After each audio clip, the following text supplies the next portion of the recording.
Welcome back to the Hawkeye Garage. The GX back in the garage for another quick video adding an aftermarket underhood light, so stay tuned.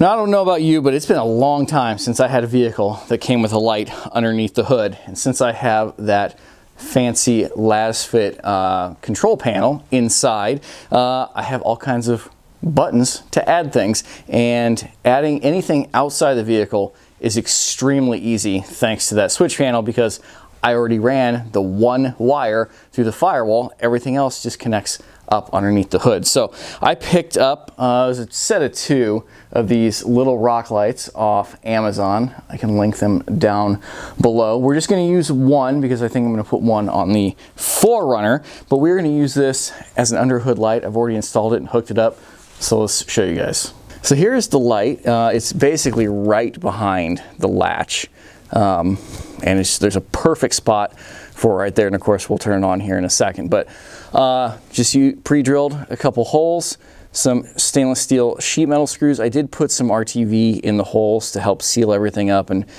help with rust and whatnot, but yeah, it mounted perfectly there. That closes down in this area here. The hood kind of goes up and clears it. Plenty of space there.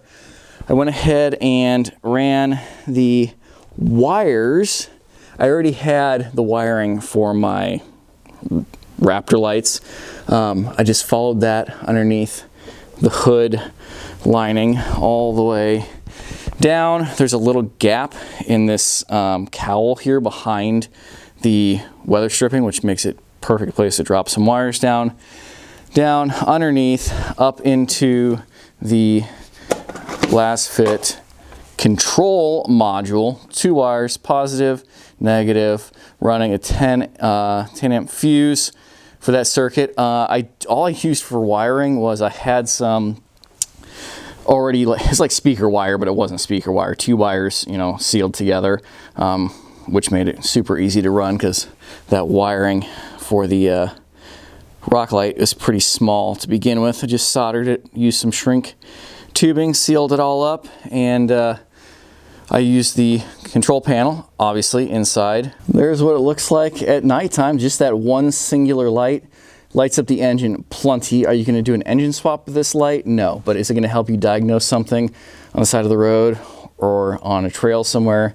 Yes, absolutely.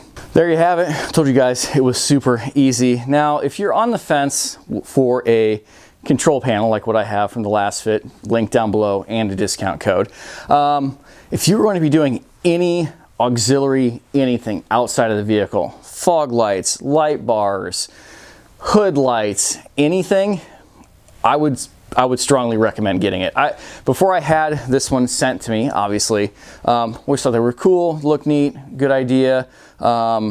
If you didn't want to add a bunch of buttons, if you didn't already have a bunch of pop-outs for blanks, like a lot of Toyotas do already. But running that one wire through the firewall and then being able to just wire up every single other circuit underneath the hood instead of having to run more wiring through the firewall, so easy, such a breeze. Highly recommend it. And of course the switch panel, like I said, looks cool. It's worked perfectly. There's all kinds of buttons that you can add to it. They just stick on. That's how they all are. Seems kind of crude, but actually works really well and actually looks really good. So can't recommend that enough. Again, link down below over to that specific switch panel and a discount code. So if you enjoyed the video, please give it a thumbs up, subscribe to the channel if you haven't already. This is a lot of what we do on the channel, that and mountain bikes, some more of that stuff coming up here in the next few weeks. So until the next video drops, thank you for watching, take care, goodbye.